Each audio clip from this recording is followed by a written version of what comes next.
Masih bersama saya Budiman Tanrojo di Satu Meja The Forum. Titi Anggraini, pertanyaan singkat, apa yang harus dilakukan oleh partai politik agar korupsi itu berhenti dilakukan? Iya, harus ada terobosan dan perbaikan komitmen ya, harus ada progres komitmen anti korupsi. Oleh karena itu usulannya sederhana, Mas Budiman. Partai itu takutnya cuma dua. Satu, tidak bisa jadi peserta pemilu. Dua, tidak dapat kursi. Nah, oleh karena itu harus ada disinsentif kalau kadernya terbukti melakukan praktik korupsi. Disinsentifnya apa? Pertama, kalau ternyata kadernya melakukan korupsi saat menjabat mewakili partai, maka dia tidak bisa di PAW dari kader partai yang sama. Jadi diberikan pada partai yang lain atau dibiarkan kosong. Yang kedua, kalau kader partainya melakukan korupsi dan dia berasal dari dapil tertentu, maka partai tersebut tidak bisa menjadi peserta pemilu minimal di dapil tersebut kalau tidak mau secara keseluruhan. Jadi kalau korupsinya misal di dapil Banten 3, maka pemilu ke depan partai tersebut tidak bisa menjadi peserta pemilu di dapil Banten 3. Karena ini sudah menjadi patologi demokrasi kita luar biasa. Kalau tidak ada langkah yang luar biasa, selalu maka kemudian ada excuse toleransi ataupun seolah-olah diskonektivitas gitu ya antara kader yang korupsi dengan partainya. Oke, baik. Saya ke Bung Saur, pendek. Jadi apa langkah yang harus dilakukan untuk mencegah korupsi itu betul-betul tidak terjadi lagi? Kompas TV independen terpercaya adalah kalimat mati. Tapi dihidupkan oleh Budiman dengan jurnalis yang bekerja di Kompas. Nah, begitu juga Bung Supriyansa kalau mengatakan bahwa partai itu suci, yang menghidupkan itu Bung Supriyansa, sahabatku Mas Sinton, mereka lah yang membuat partai ini suci. Tetapi saya kira tidak berhenti di sana, publik juga kita tuntut juga.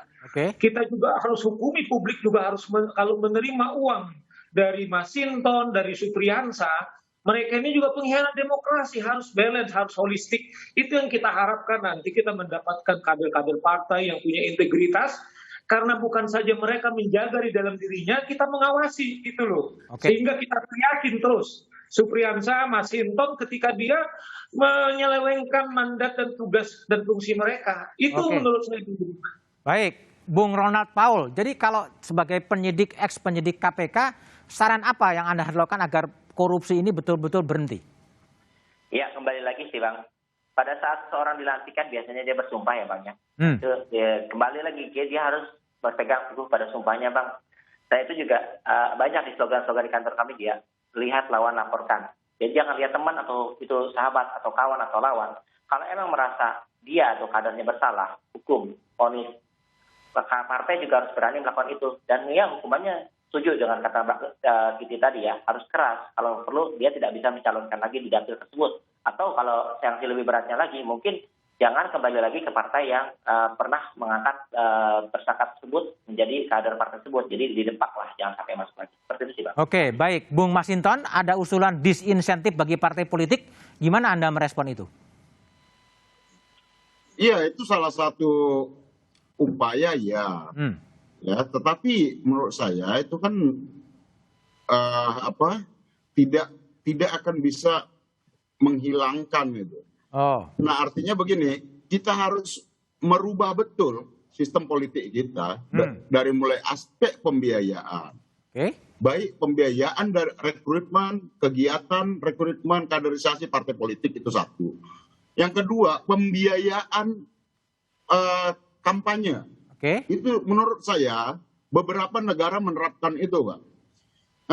Negara menanggung semua, dihitung tuh berapa tuh biaya masing-masing peserta pemilu tuh.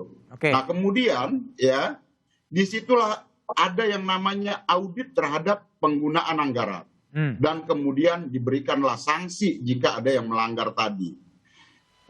Yang tadi juga insentif apa segala macam. Nah apapun Bang. Kalau kita berbicara tentang partai politik ini adalah sumber rekrutmen kepemimpinan di level negara, baik pemerintahan pusat maupun daerah. Nah, negara dalam hal ini, kita ingin negara ini dikelola oleh orang-orang yang benar. Nah, sistemnya juga harus kita bikin benar. Kita nggak ingin lagi ada partai politik, kader-kader partai politik yang terjerembab kasus suap, gratifikasi dan yang disebut korupsi tadi. Maka sistem ini harus kita urai semua. Sistem diubah, Bung Masinton. Oke, kita baik. biarkan begini, Bang. Ini akan terjadi pengulangan-pengulangan Ya. yang terus-menerus. Perubahan sistem Maka politik kita ya. harus berani. Oke, baik. Bung Supriyansah, jadi apa resepnya untuk menghentikan korupsi?